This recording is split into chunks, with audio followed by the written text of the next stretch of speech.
Hello, my name is Priya Ram. My wishes about is the order classical influence on 18th century English literature. These are my academic details, information details, that table contents.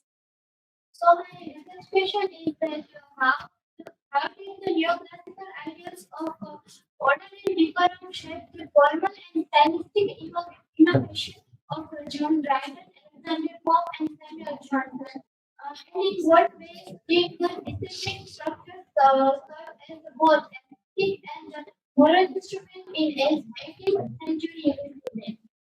Hypothesis, the formal precision and the stylistic control exemplified by Dragon's theory and complex Pope's balanced antithesis and Johnson's periodic prose were deliberate enactments of neoclassical thought. These techniques were not mere strict choices but expressions of deeper intellectual and ethical commitment to order, clarity, and rational truth, demonstrating that the construct informed can generate enduring moral and artistic power. So the introduction, the neoclassical period spanning roughly to 1798 established a cultural focus on reason, clarity, rational thought, following the stability of the restoration. The primary artistic goal was not invention, but the limitation of great nature, drawing heavily on the universal classical models and models such as Virgil, Horace, and Joanne. This led to becoming the chief aesthetic principle, demanding that the style of a work be precisely appropriated to its subject matter and its intended audience. The expected literary rules of the age were not viewed as arbitrary constraints, but as empirical observations of what constituted timeless universal goods and the pursuit of enduring patterns. That in essence mirrors the modern data science search for universal truths within complex systems.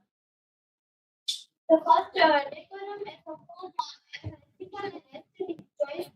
uh, the neoclassical idea of decorum required works form such as meter, diction, genre, genre to harmonize with its substance, rejecting spontaneous inspiration from for the it demanded a concise, little style, usage style where structure conveyed intellectual or breaching this was seen as a moral failure. The essential principles still guide modern editing and journalistic today. The second topic is Brighton's derived from control and public territory. Brighton considered direct corporate, maintaining its control rhythm for poetry.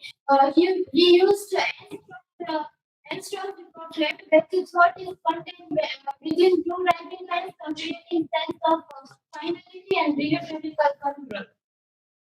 The complex rhythmic regularity mirrored the desired political stability of the post-restoration era, giving his political works its authoritative tone. Pope's journey to the balancing act.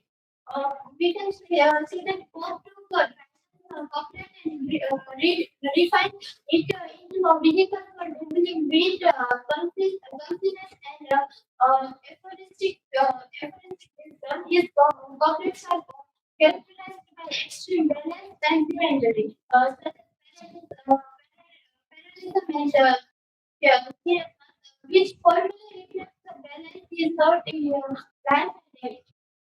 The this structure discipline demonstrates deliberate form gives expression to the ideological commitment to balance and order. Both decorum nature method neoclassicism understood nature not as the wild landscape but What is the universal and rational order? The quite staff therefore was to define, clarify the common or what was thought but never so well expressed. This focus on universal applicability made poetry a tool for social and moral instruction, transcending private concerns. Hope and creative development in mock epic. Hope's most famous mock epic to wrap up the lost bitterness society by applying classical decorum in reverse.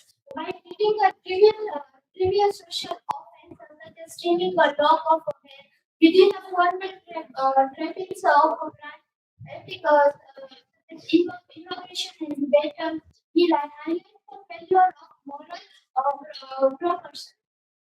The use of high diction of for law subject exposes the aristocratic class misplaced values and excessive for knowledge. Samuel Johnson, innovating prose to an art. Samuel Johnson carried the new classical demand for order from verse into prose, raising the standard of English composition. Johnson's characteristics have often called Johnson is built on Latin diction and elaborate structurally complex periodic standards.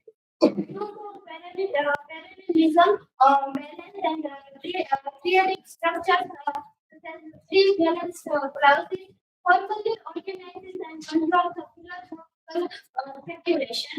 The function of Johnson's balance. The periodic sentence where the main idea is suspended until the end is the formal event that forces the reader to track the argument and demanding intellectual engagement. Is the time represent extreme application of decorum matching a high stand to the high subject of morality and human conduct. He uses the formal balance to capture the complexity of human nature, showing how a single character is often simultaneously virtuous and aim in error. This is the comparative table. John Dryden was known as the Aristotle heroic complex in words. Alexander Pope was known for antithetical complex in words, and Samuel Johnson was famous for complex periodic sentence in prose. Conclusion: classical decorum served as the governing framework for the period. The manner of writing was suited to the moral and public gravity of the subject matter.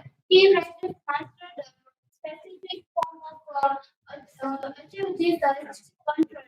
Title direct public became the model of for theatrical archery studying the purposes of political judgment and didactic statements. Pope's balance perfected the art of compression using structural symmetry to illuminate complex moral and philosophical paradoxes. And Johnson's majestic order was demonstrated that the complexity of profound thought demands corresponding precision and complexity in formal expression. The enduring lesson of the age is that the formal constraint paradox require more enduring clarity and power than unbridled enthusiasm. These are the ending outcomes of references.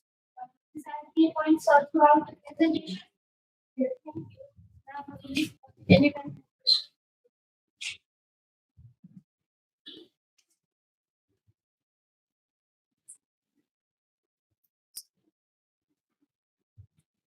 So, my question is that how does the neoclassical principle of background apply to modern communication? So the modern editing and journalistic interpreted rely on the same principle, demanding the tone and complexity of the message be perfectly matched to the subject and the audience.